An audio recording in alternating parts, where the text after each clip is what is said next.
Maman, j'espère que tu auras un nouveau lit. Ça, c'est ce que mon fils a écrit dans sa lettre qu'il a préparée à l'école pour la fête des mères. Et franchement, quand j'ai vu ça, je me suis dit, mais c'est trop chou parce qu'en fait, il faut savoir qu'il y a à peu près 2 semaines, mon lit s'est cassé. Écoute, ça s'est complètement cassé. Donc, depuis ça, on dort sur le matelas par terre. Et bien sûr, il faut qu'on rachète un lit. Et c'est vrai que mes enfants voient que depuis que je dors par terre, mes problèmes de dos s'accentuent un peu. Voilà. Et en fait, moi, ça m'a touchée qu'il ait pensé à me souhaiter d'avoir un nouveau lit dans sa carte. Et le soir, quand on priait, il a reprié pour que je puisse avoir un nouveau lit. Et après sa prière, je lui ai dit, mais pourquoi tu as prié pour ça? Il m'a dit, parce que maman, tu es la meilleure.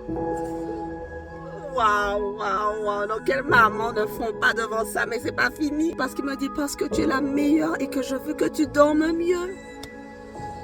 Et je lui dis franchement, merci d'avoir prié pour moi. Je sais que Dieu a entendu ta prière. On aura un nouveau lit bientôt. Et en fait, moi, ça m'a rappelé qu'il faut qu'on puisse prier en fait pour les petites choses comme pour les grandes choses, pour les choses du quotidien. Parce que comme mon lit s'est cassé, j'avoue que je n'ai pas prié pour avoir un nouveau lit. Mais d'entendre mon fils prier qu'on puisse avoir un nouveau lit parce qu'il veut que je dorme mieux, que j'aille mieux parce que je suis la meilleure.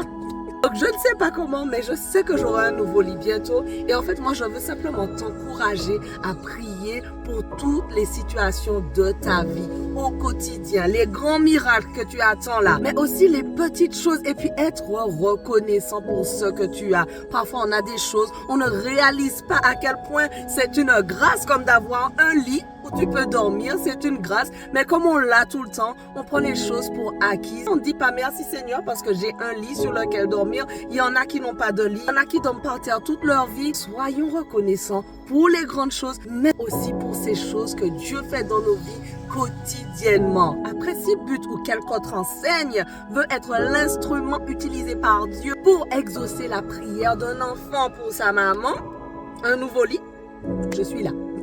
Allez, sois béni.